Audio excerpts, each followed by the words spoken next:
শ্ৰদ্ধাৰ সাংবাদিক বন্ধুসকল, দেখা গৈছে যে উজনি আৰু নামনিক লৈ যি ধৰণৰ মিশ্ৰ প্ৰতিক্ৰিয়া সৃষ্টি হৈছে, তেনে সময়ত দেখা গৈছে যিটো জাতীয় সংগ্ৰামী সেনা অসম নামৰ ছাত্ৰ সংগঠন আছে বা জাতীয় সংগঠন বুলি আমি সকলোৰে পৰিচিত, সেই সংগঠনটোৰ যিগৰাকী সভাপতি মাননীয় চিতু বৰুৱা ডাঙৰীয়া আৰু সেই সংগঠনটোৰ মই হোজাই জিলাৰ যুৱকৰ উপৰিও সেই সংগঠনটোত বিগত 5 বছৰ যদি মই কাৰ্যনিৰ্বাহ কৰি আছোঁ আৰু বৰ্তমানৰ কেন্দ্ৰীয় সাধাৰণ যুটীয়া সম্পাদকৰ দৰে গুৰুদায়িত্ব পালন কৰি আহিছোঁ। আৰু তেনে সময়ত দেখা গৈছে মিয়া সম্প্ৰদায়ক টাৰ্গেট কৰি যি ধৰণৰ তুচ্ছাতাচ্ছিল্য কৰা হৈছে, সেইধৰণে আপোনালোকে কওক, ময়ো হোজাই জিলাৰ এগৰাকী পুত্ৰ, গতিকে যদি হোজাই জিলাখনক মিয়া বুলি টাৰ্গেট কৰা হৈছে তেন্তে মই বাকী থাকিলোঁ নেকি? গতিকে মই অত্যন্ত লজ্জিত হৈছোঁ, অত্যন্ত শংকিত হৈছোঁ আৰু অত্যন্ত দুখ প্ৰকাশ কৰিছোঁ যে জিলাখনৰ এগৰাকী যুৱকক এনেধৰণৰ কৰাটো অত্যন্ত নিন্দনীয়। গতিকে মই আজি এই স্থানৰ পৰা আমাৰ মাননীয় সভাপতি মহোদয়ক মই ক'ব বিচাৰিছোঁ, আৰু তেওঁৰ লগত বিগত সময়ত মোৰ ফোনযোগে কথাও হৈছে। মই তেখেতক ইতিমধ্যে এখন পত্ৰযোগে তেওঁক গোটেই বিষয়বস্তুটো তেওঁক জনাইছোঁ যে আমাৰ হোজাই জিলাখন চিলতি, কাছাৰী এনেধৰণৰ বিভিন্ন আমাৰ একত্ৰিত মিলনেৰে আমি জড়িত। তেনে ক্ষেত্ৰত হোজাই জিলাখনত যদি কোনোবা বঙালী মানুহ মানে বঙালী হিন্দু হওক, মুছলিম হিন্দু হওক আছে, তেতিয়াহ'লে তেওঁলোকে দেখুৱাই দিয়ক, আমি তেওঁলোকৰ লগত সহযোগিতা কৰিম, আমি অন্যান্য সংগঠনৰ লগত সহযোগিতা কৰিম, আমি এইসকলক উলিয়াই দিম। কিন্তু মিয়াৰ নামত হোজাই জিলাখনক টাৰ্গেট লোৱা বা একাংশ যুৱক যি টাৰ্গেট লোৱা হৈছে, সেয়া আমি কোনো পধ্যে মানি নলওঁ।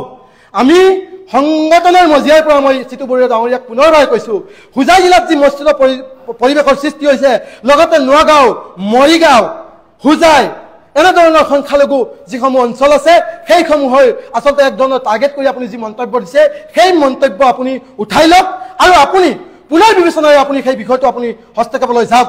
কাৰণ মই বাৰম্বাৰ অনুৰোধ জনাইছোঁ, হোজাই জিলাখনত কোনো ধৰণৰ বাংলাদেশী মূলৰ ব্যক্তি নাই, হোজাই জিলাত কোনো ধৰণৰ বাংলাদেশী নাই। গতিকে মিয়া শব্দৰে পৰিচিত কৰি মুছলমানসকলক আচলতে টাৰ্গেট কৰা যি কাৰুকাৰ্য দেখিছোঁ, সেয়া আমি কোনো পধ্যে মানি নলওঁ। আৰু মই সংগঠনৰ মজিয়াৰ পৰা আকৌ আমাৰ সভাপতিগৰাকীক মই স্পষ্টভাৱে ক'ব বিচাৰিছোঁ যে হোজাই জিলাখনক লৈ যি বিৰূপ মন্তব্য হৈছে, এয়া কোনো পধ্যে মানি লোৱা নহ'ব।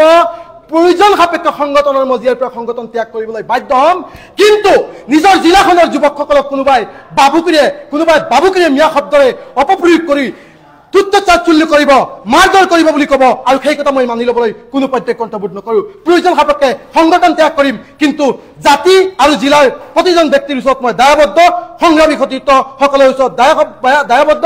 গতিকে মই স্পষ্ট ক'ব বিচাৰিছোঁ, জিলাখনৰ কোনো যুৱক টাৰ্গেট কৰি উজনি হওক, নামনি হওক, কোনো ধৰণৰ একো কৰিব নোৱাৰিব।